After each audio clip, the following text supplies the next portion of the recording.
Good morning. I'm Roland Martin. Next on News One Now, President Barack Obama says 49ers quarterback Colin Kaepernick has the right to protest. We will explain to you and play for you what the president had to say and discuss that with our panel. Plus, his jersey has skyrocketed in the NFL. Looks like folks say they don't mind Colin Kaepernick. Also, folks, over the weekend, Donald Trump goes to Detroit in search of black people. Was it genuine? Was it real? Well, we'll break it down for you as well and show you him getting this prayer cloth. Lord, can we give one to the nation? Remember the South Carolina cop who roughed up an African-American female student in the classroom? Guess what? He will not be facing criminal charges. Yeah, how shameful is that? Plus, we'll talk to a professor at Morehouse School of Medicine about her groundbreaking laser technology to treat cancer, which induces 100% tumor regression in mice. Also, trying to go back to school, but uncertain how to finance it? Well, America's Wealth Coach Deborah Owens is here with tips for you. It's time to bring the funk on News One Now on TV One.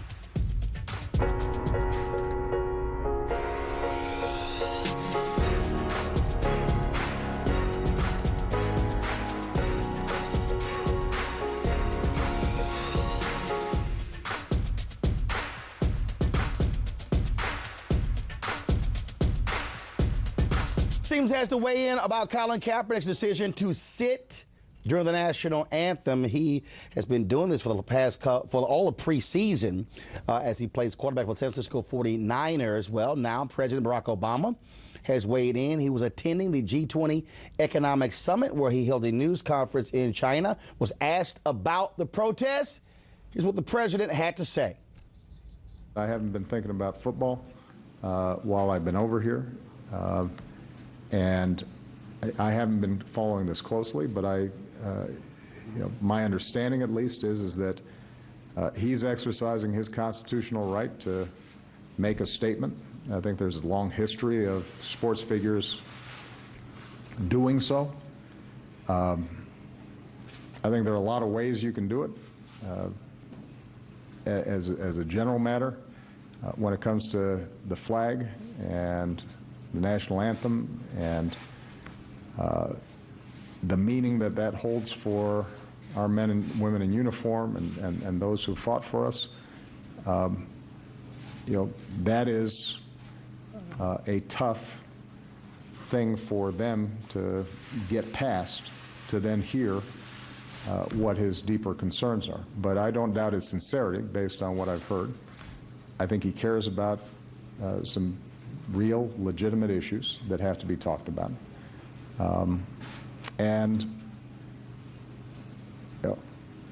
If nothing else, what he's done is he's generated more conversation around some topics that need to be talked about. Again, I haven't been paying close attention to it, but you've heard me talk about in the past the need for us to have an active citizenry. Sometimes that's messy and controversial and it gets people angry and frustrated, but I'd rather have young people who are engaged in the argument and trying to think through how they can be part of our democratic process than people who are just sitting on the sidelines and not paying attention at all. My suspicion is that over time he's going to refine how he's thinking about it, and maybe some of his critics will start seeing that he has a point around certain concerns about justice and equality, and that's how we move forward. Yeah, sometimes it's messy, but it's the way democracy works. On Friday, Kaepernick took a knee during the preseason game against San Diego. He was booed throughout the stadium. Also, it happened to be Veterans Night there for the San Diego Chargers. Now, Kaepernick, after the game, praised the military and says he is very much involved in the fight for social justice and that he will be donating the first $1 million of his salary this year. He'll earn nearly $12 million to a variety of organizations. And also, speaking of that, Kaepernick's jersey, folks, has skyrocketed. The sales have skyrocketed. They've sold more Kaepernick jerseys on the San Francisco website in the past 8 months than they had, in the past 2 weeks than they had in the previous 8 months. Also, another athlete came out in support of him this weekend. U.S. women's national soccer team star Megan Rapinoe took a knee during the national anthem before her game on Sunday, saying, quote, "Being a gay American, I know what it means to look at the flag and not have it protect all of your liberties." And so, again, that's what took place as well. We want to get to our panel joining us right here. Of course, we have Cleo Monago, who's on our far left there. Of course, glad to have Cleo here, Black Men's Exchange. Michelle Bernard, political analyst and president and CEO of the Bernard Center for Women, Politics and Public Policy. Ralph Chittum's senior vice chairman, D.C. Republican Party. So, folks, glad to have you. So here's what is quite interesting. Now, all of a sudden, you have the Santa Clara Police Union, which is where the 49er Stadium is based. We're going to boycott during the security during the game. You're right. Then the Santa Clara police chief came out and said, no, security will be taken care of.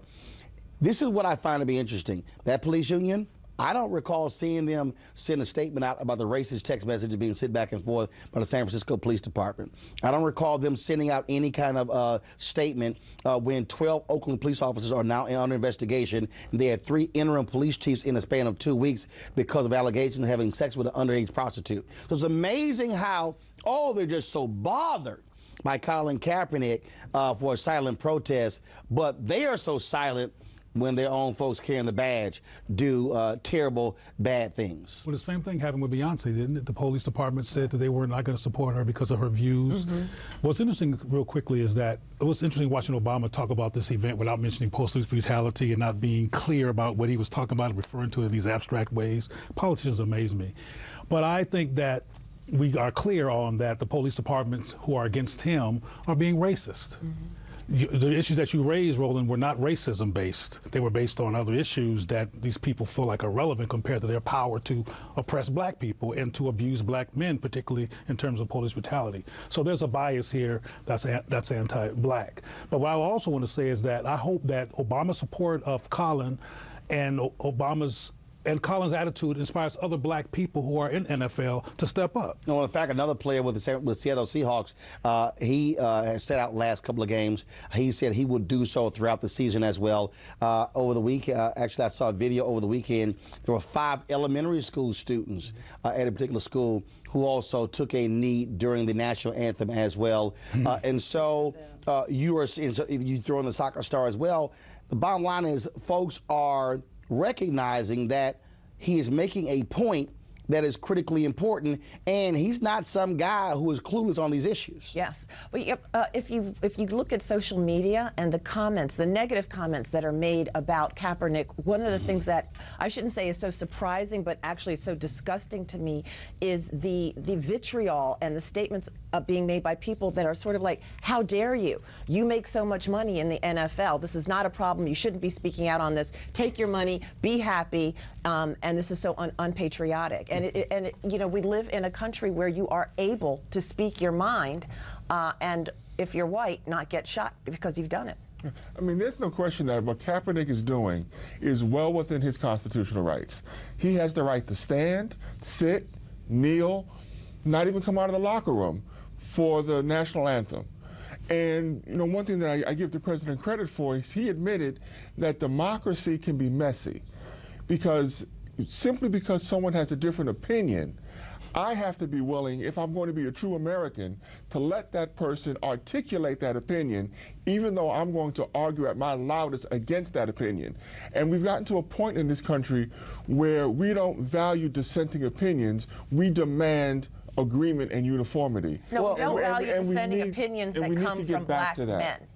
That is where the issue is. If a black man stands up, exactly, we don't value black men, and we have a nation that pretends that black men don't have minds of their own, that they can't speak, and that if you speak, on an issue that is important to you, it means that you're not patriotic and you don't love. And let me also be very clear. Let me also be very, well. First of all, I mean, I think we've seen when brothers stand up, especially who are sports figures. America wants to say, just shut up, sit down, and play, and then make us feel happy with your play, as opposed to how you're treated when you leave the stadium.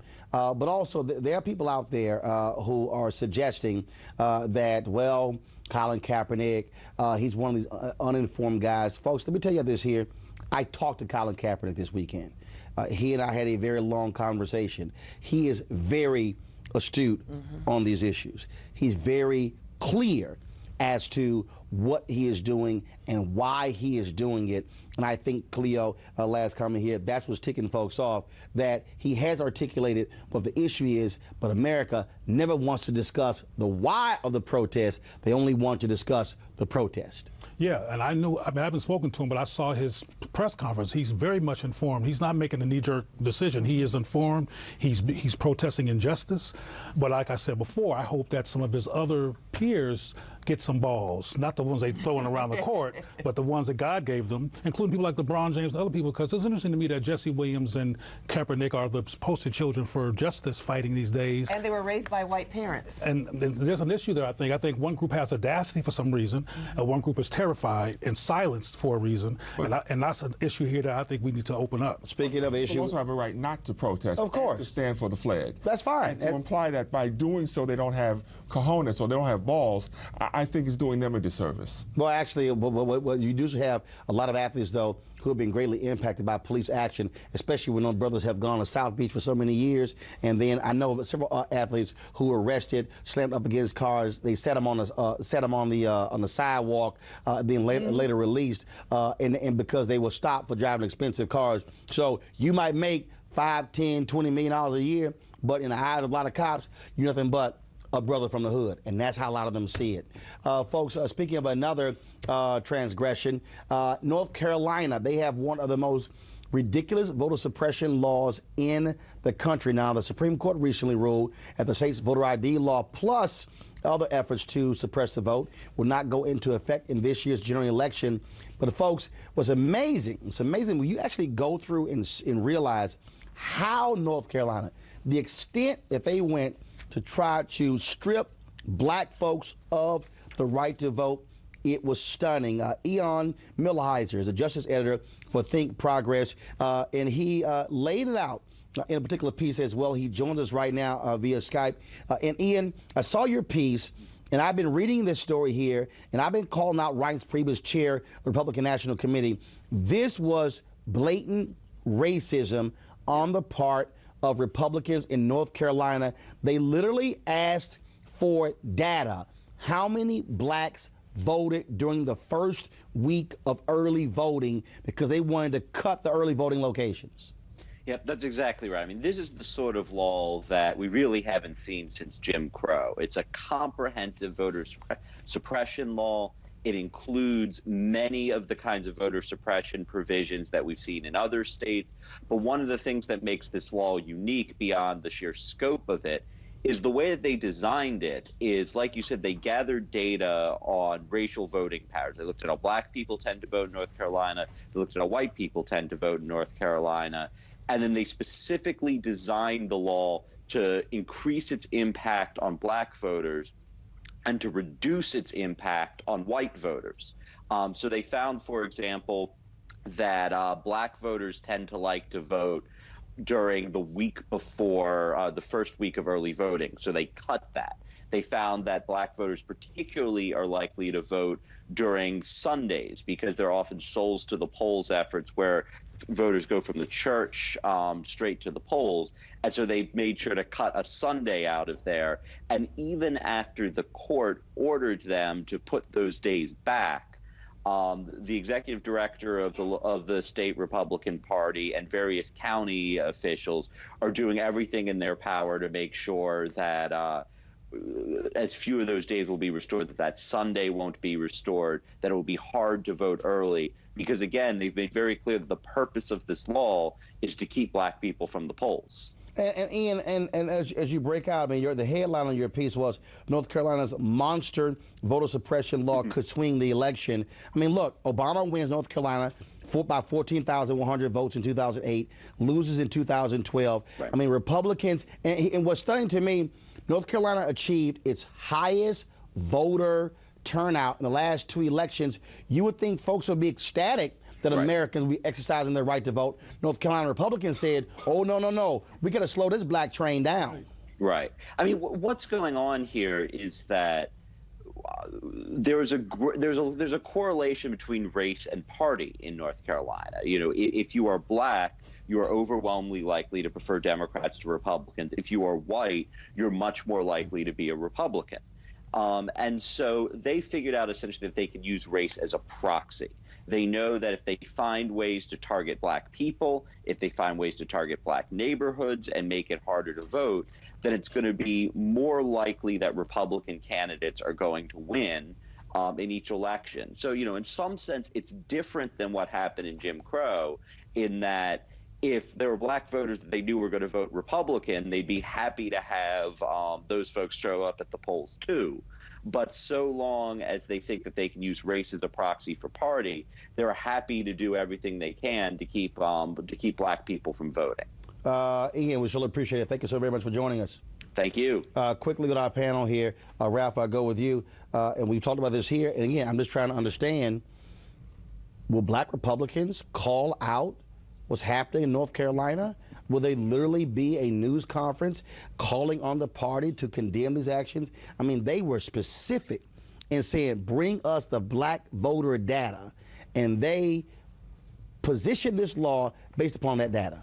I mean, like you said, we've discussed this on the show, and I have said I abhor any and all attempts to suppress anybody's vote for any reason whatsoever. But you didn't answer my question. Done by Republicans or Democrats. Didn't answer my question. I have spoken out about it. Didn't answer my question.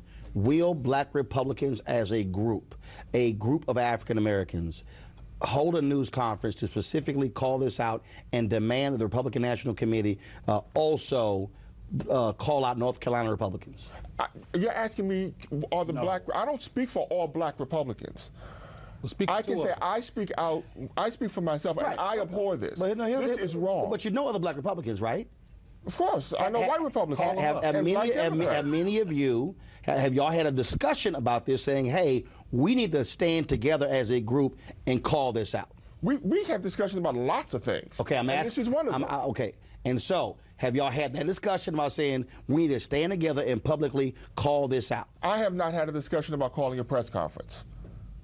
Okay. Would you feel comfortable doing so? Like, would you feel comfortable going to Rance Priebus and saying this is an abomination and it's an embarrassment to the Republican Party and you got to get rid of it? The Republican Party did the same thing in Ohio. They did the same thing in Florida previously, and they're doing this again. I guess the bottom line is, do black people who are in the Republican Party care about racism toward black people? And care about it as a group? How come nobody wants to talk about Democrats suppressing votes? Like what? Like in the primaries in New York and California, the DNC and the state party reps suppressed the vote to ensure that Hillary Clinton would win the primary. No. But nobody wants to talk about that. All of a sudden we come here and it's always bad Republicans. Ralph, you made a statement. What's the facts? What did they do? They cleansed the voter rolls. They illegally removed people from the voter rolls. Where? In New York and California. Did they remove black people Yeah, from the voter rolls? that's what I was going to ask. I mean, that's the question. Because the bottom line is But why did it have to only be black people for voter suppression? Because black people came here in chains and have built the country and are systemically denied the right to vote. Because we built this nation and people are spitting on black people, men and women, all over the country. And that's why it is incumbent upon us to have a very serious discussion and say, yes, voter suppression against any group is horrible, but particularly against people who came here in chains and built the nation and today can walk down the street and be shot dead just for the crime of being black. How about particularly your own people, because you're black? and black people are being discriminated against and being left out of the process through unprincipled means, and these affecting people who are part of your family and part of your life and who are like you. What about that? And also, even if what you said about New York has some truth, which I have not seen any indication of it yet, we're talking about several years in a row, Ohio, Florida, and now here, where they keep on doing this racist thing. And I think what Roland is talking about is, are you guys going to coalesce against racism in your party? Ralph, 30 seconds.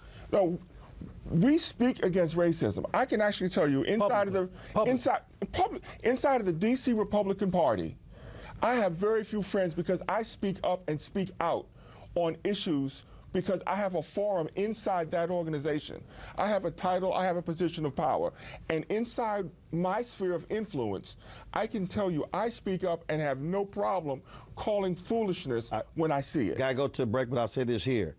I would like to see black Republicans as a group stand up and condemn the voter suppression in North Carolina, hold that news conference, demand the party leadership also call it out, because in North Carolina, they made a specific, clear attempt to strip black people of the right to vote. Black people. They targeted black people. We come back, Donald Trump targets black people in Detroit. How many actually showed up to hear what he had to say?